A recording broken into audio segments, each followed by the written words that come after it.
In December 2011, a major military event captured global attention. Iran claimed to have seized an advanced American drone, the Lockheed Martin RQ-170 Sentinel.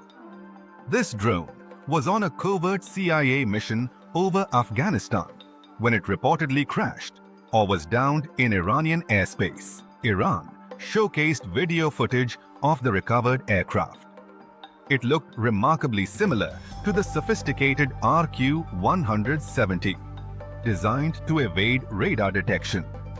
The sight of this advanced technology in Iranian hands sparked international debate. Iran's response was quick. Officials announced plans to reverse engineer the captured drone. The goal? To understand its technology and replicate its capabilities. This process involves examining and dismantling the drone to learn how it operates.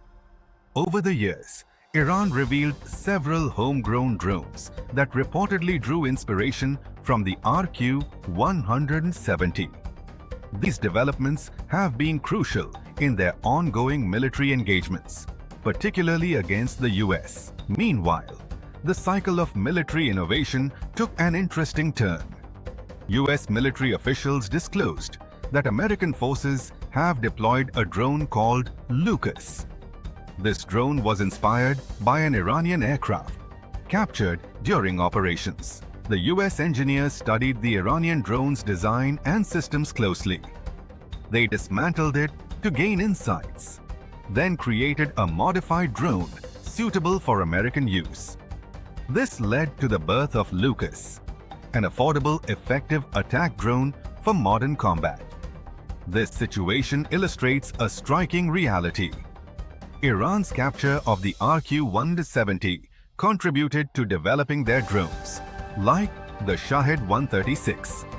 Simultaneously, the US took lessons from Iranian technology to enhance their own systems, like Lucas. In essence, both countries are now heavily utilizing these advanced drones in their ongoing conflict. The cycle of drone warfare demonstrates how quickly technology can evolve through capture and reverse engineering.